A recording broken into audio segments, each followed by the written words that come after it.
Beneath a sky sprinkled with stars like diamonds on velvet, there was a hidden glen where dreams were born. In this secret place lived a tiny fairy named Liora.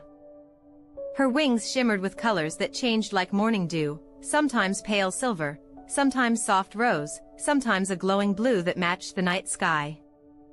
Liora had a very special task, one no other fairy held. She was the collector of dreams. Every evening, when the world began to quiet and children nestled into their blankets, Liora would step from her little mushroom house at the edge of the glen. She carried with her a lantern woven from firefly light and a pouch sewn from moonbeams. Her job was simple, yet magical. She floated gently through the night, gathering the sweetest, kindest dreams that drifted out of sleeping minds like wisps of starlight. She didn't keep the dreams for herself, no. Liora polished them, cared for them, and then carried them to the dream tree, a tall, ancient oak with branches that stretched all the way to the clouds. Each dream was placed among its leaves, where it would shimmer until morning. Then, as the sun rose, the tree released the dreams back into the world, letting them flutter down like petals, sprinkling hope and joy into the hearts of all who woke. That night, though, as the moon rose high and the owls began their soft hoots, Liora noticed something unusual. Dreams were drifting slower, smaller, as though they were shy. The glow of the dream tree was faint, its branches swaying like a tired giant. Liora tilted her head, her heart fluttering. Something was missing in the night, and she knew her task would be more important than ever. Clutching her lantern, she whispered to herself, "Tonight, I'll have to search further than ever before.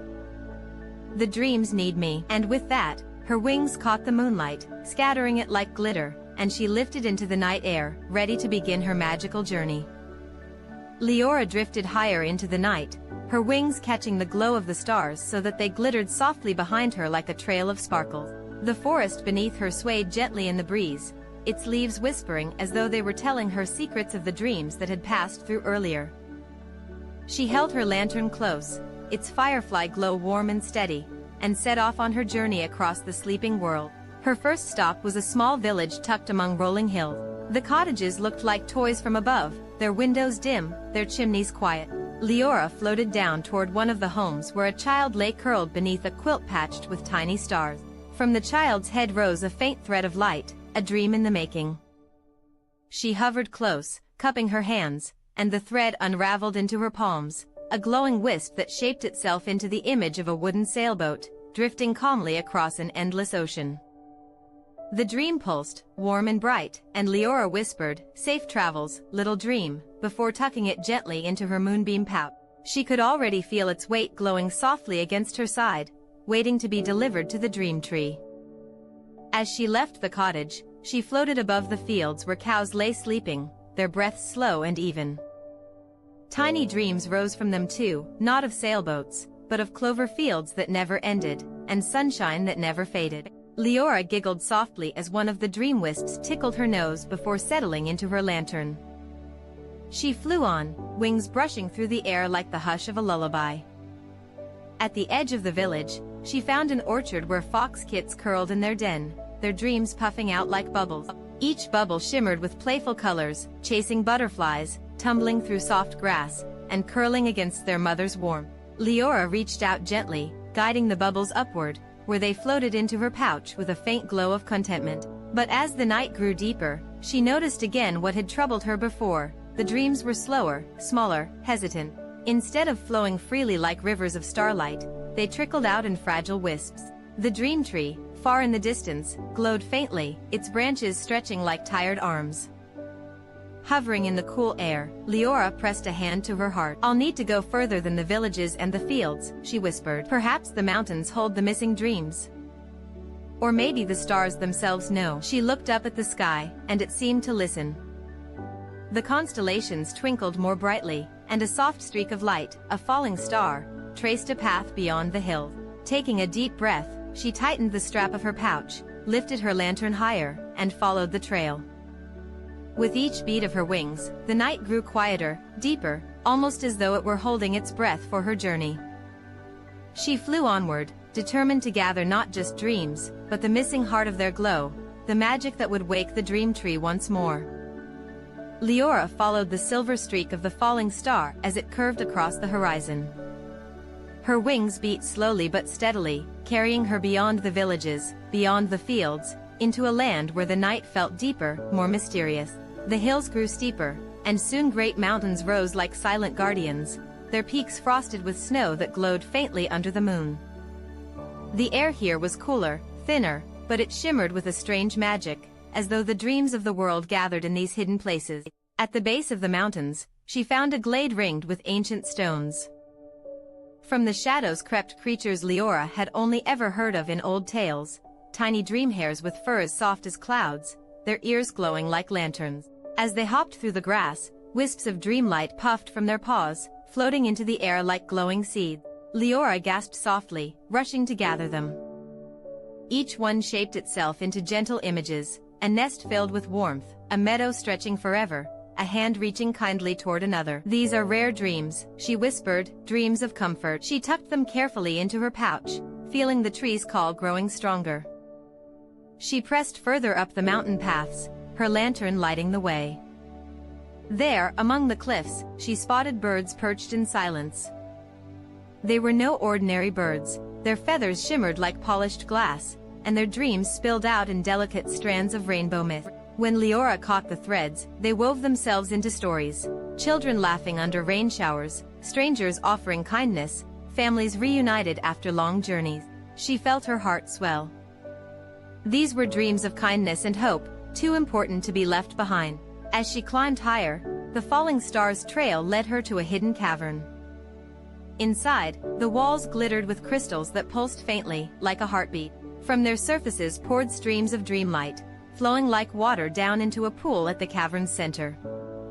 Liora hovered above the pool, her reflection glowing back at her, and realized what she had found, the source of the night's most magical dreams. They weren't just created by sleepers. They were nurtured here, deep in the mountains, cared for by the earth itself. With great care, she dipped her pouch into the glowing pool. It filled with warmth and brilliance, and the pouches seemed stretched as though it could hold endless light. The firefly in her lantern buzzed happily, the glow inside it doubling, as if proud of their discovery. Liora's wings trembled, not with weariness, but with awe. She whispered to herself, "These are the dreams the tree has been waiting for." As she turned to leave, the crystals brightened, sending a soft wave of light through the cave and across the mountains. It was as though the land itself was blessing her journey. Liora bowed her head, grateful, then flew out into the night again. The falling star streaked once more across the sky, pointing toward the dream tree far in the distance. She knew her next task was clear: return quickly, so the tree could be renewed. But as she soared over the valleys below, she noticed one more thing: creatures everywhere stirring in their sleep, their dreams flowing more freely again. She realized the missing heart of the dreams had been restored. The night's magic had awakened.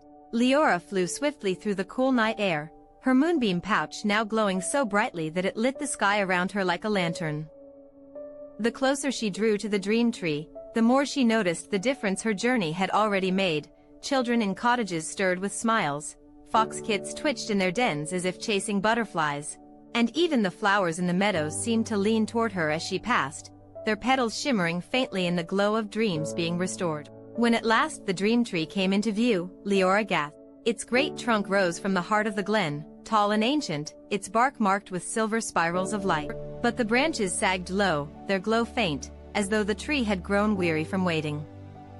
It needed her, and the pouch she carried. She descended gently, her wings scattering starlight over the grass. With careful hands, she unfastened the pouch. At once, streams of glowing wisps rose into the air, dreams of comfort from the hares, dreams of kindness from the rainbow-feathered birds, dreams of warmth from children, and the rare shimmering light of the mountain's hidden pool.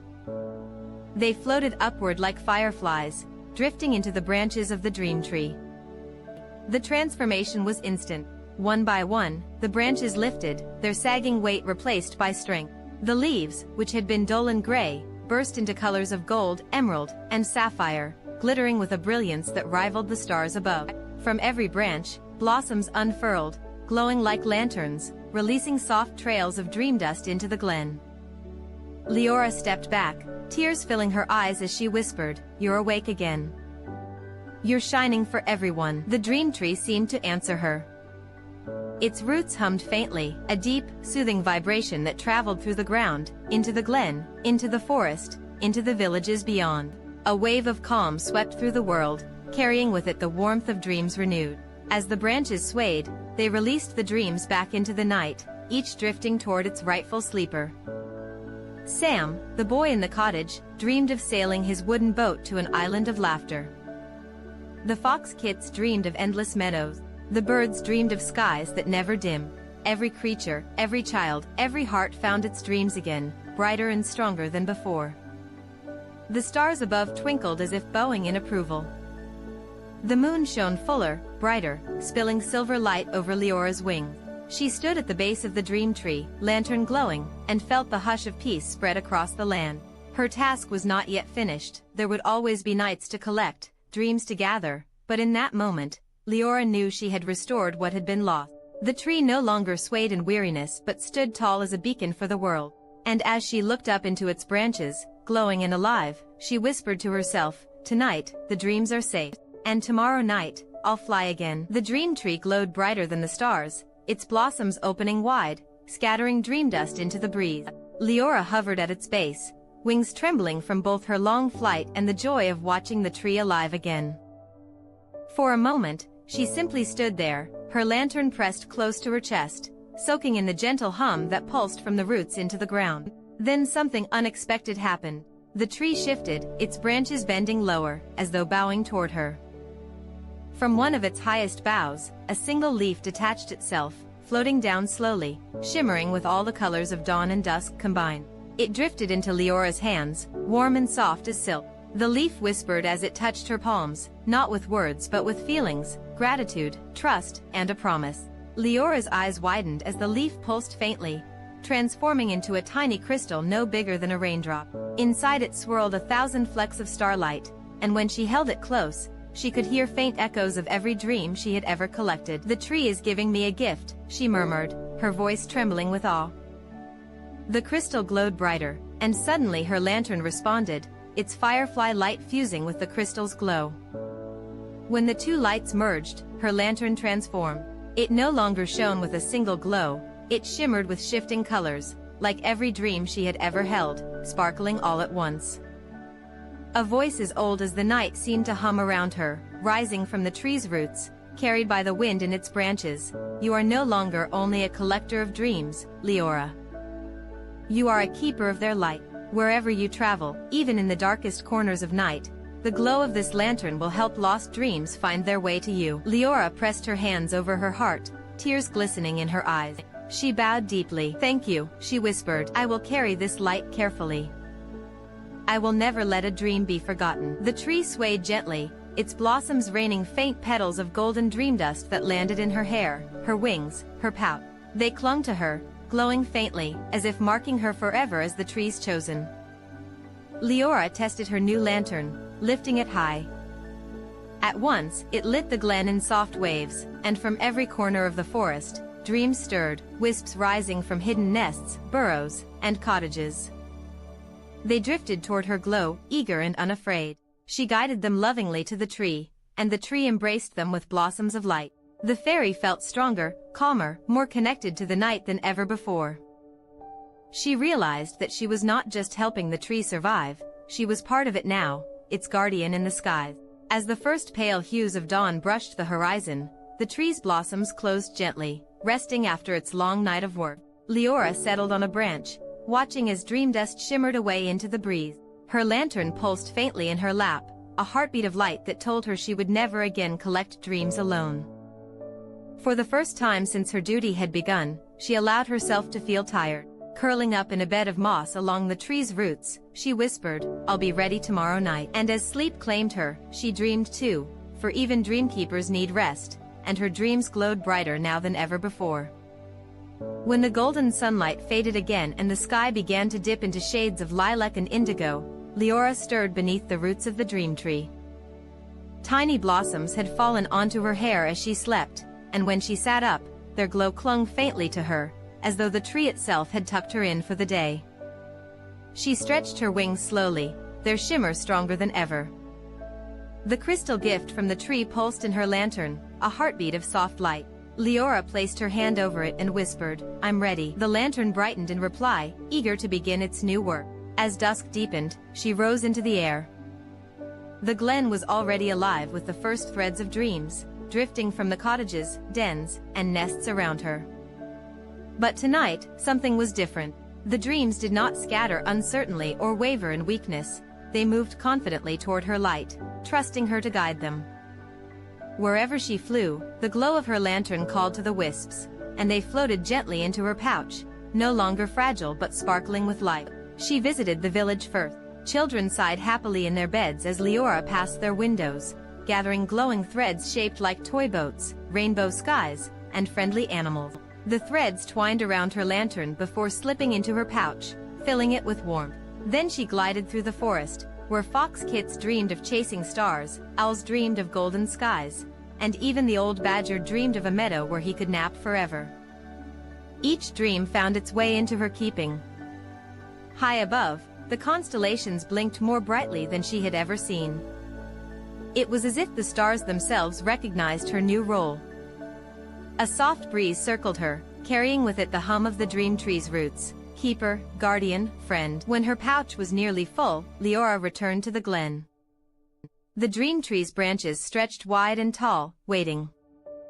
She lifted her lantern high, and streams of light poured upward, weaving themselves into the leaves and blossoms. The tree glowed more brilliantly than ever before, its blossoms releasing dream dust that floated outward across the horizon. She watched it drift, into the mountains, the forests, the fields, and the villages, until the whole world seemed wrapped in a silver hush of calm. For the first time, Liora realized she wasn't just helping the tree anymore. The tree and she were working as one, partners in keeping the night safe for every sleeper. Wherever dreams were born, her lantern would call to them. Wherever the tree stretched its roots, it would carry those dreams back into the world. She landed on one of its branches, her lantern glowing softly in her lap. The hum of the tree vibrated through her bones, and she felt utterly at peace. Above her, the moon shone like a crown, blessing the night. Liora smiled to herself, her eyes heavy again, but her heart light. "No dream will ever be lost again," she whispered. The dream tree rustled in agreement, and as the night deepened, Liora watched the dream dust swirl gently into every corner of the world, until the earth itself seemed to breathe in unison, safe, calm, and full of wonder. And so, the fairy who once only collected dreams became the keeper of them, her lantern forever glowing with the light of kindness, hope, and peace. And every night, as children and creatures drifted into slumber, they whispered thanks without knowing it, to the little fairy who made sure their